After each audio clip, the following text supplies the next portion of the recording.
So in order to understand the approach Ghana has adopted, we need to have a view of how Ghana cocoa is structured. Ghana cocoa is produced by smallholder farmers. About 90% of the producers are smallholders, and they hold a farm size of less than 5 hectares. The average one is 1.7 hectare per farmer. But Ghana cocoa sector is well regulated, and there's a law that guides the regulation. It's called the Ghana COCOBOD law, or the COCOBOD law, PNEC law 81. And it forms the basis for the establishment of Ghana COCOBOD and gives COCOBOD 2 major mandates. The first mandate is to facilitate, encourage, and promote cocoa production, marketing, and processing. The second mandate is to purchase, the only agency that purchases cocoa from farmers and sell the cocoa to processors. So the burden of sale is on COCOBOD in Ghana, but not on farmers. And we know, as we heard from Mitchell, that the EUDR gives some traceability requirements on smallholder farmers. But in the case of Ghana, because of the peculiarity of it, because it's regulated, and because the burden of sale is on COCOBOD, the requirement now becomes the burden of COCOBOD to support the farmer to be able to meet them.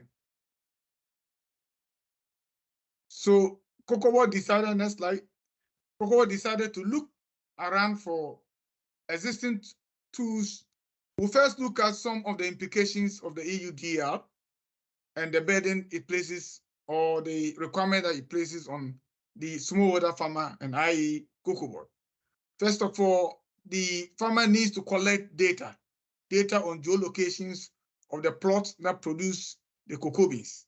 And to do that, the farmer needs a stability system that will link the produce to the plot of land. The farmer needs to do risk assessment to be able to give evidence that the cocoa is not produced from a land that was involved in deforestation, and also to meet the legal aspect of the EUDR, that is, child labor was not involved in the production of the beans. Here again, the farmer needs to provide evidence to prove that the cocoa was produced legally. In other words, human rights were respected and environmental rights were respected. In our country, it is illegal for you to produce within a restricted forest. So we need to provide evidence that that law has been respected. The farmer needs to put in mitigation measures if any risks are found to be above negligible level. So in doing all this, it requires resources, huge resources to be able to do that. So it puts a big burden on the farmer, smallholder farmer, and for that matter, COCOBOD, which is supporting the smallholder farmer in this direction. Next slide. So with that burden, COCOBOD decided to look around if there are any existing structure that it can take advantage of. Indeed, there were existing traceability systems by the private sector. But unfortunately, the system doesn't cover all cocoa farms. And that makes it difficult for us to give the evidence that is required by EUDR. So COCOBOD decided to adopt a national approach and have national systems that will make it possible for Ghana cocoa to be compliant. And in doing that, we're looking at ensuring that the country is competitive in the sense that it has all the requirements that it needs to meet the EUDR. And at the same time, to reduce compliance costs. Because if you have so many private systems running, you have a lot of duplications and the cost of compliance may be high. Way back in 2016, Ghana COCOBOD decided to come out with a data system that will bring visibility in the cocoa industry.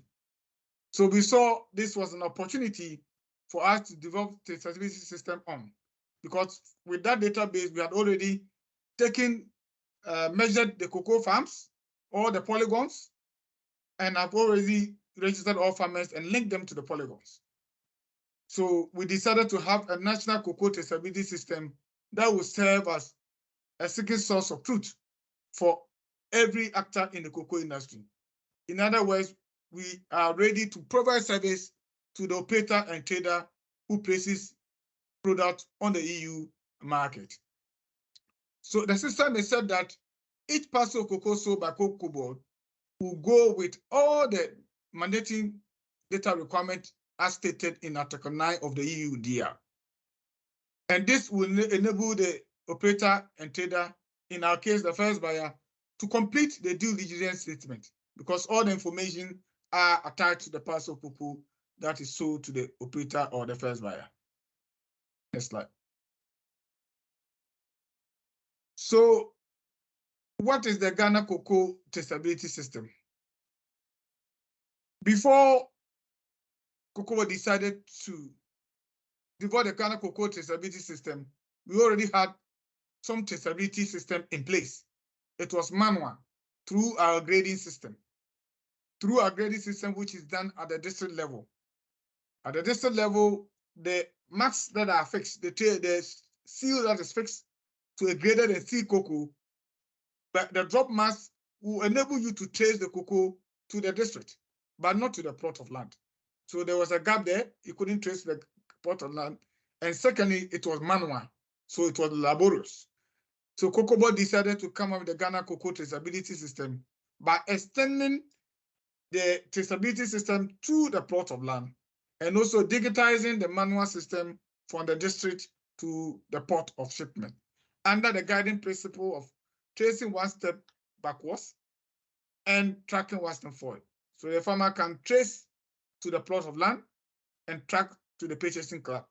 Purchasing clerk can trace to the farmer and track to the district depot. It goes on until it gets to the port of shipment.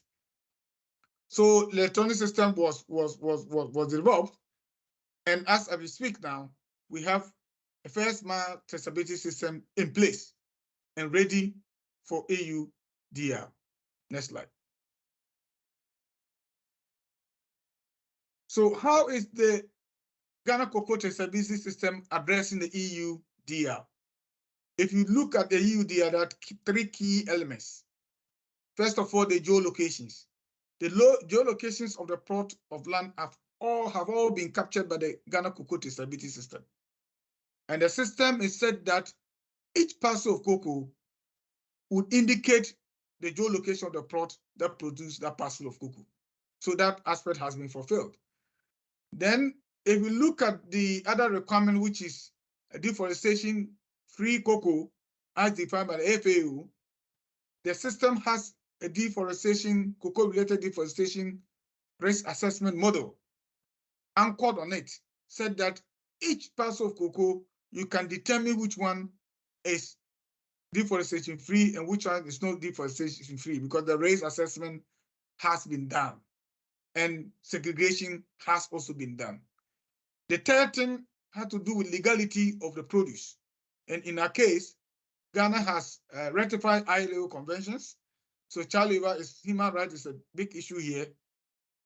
The model has a child labor assessment and deforestation assessment model that ensures that only cocoa that were produced without child labor, that were produced by respecting human rights, is sold to the EU market.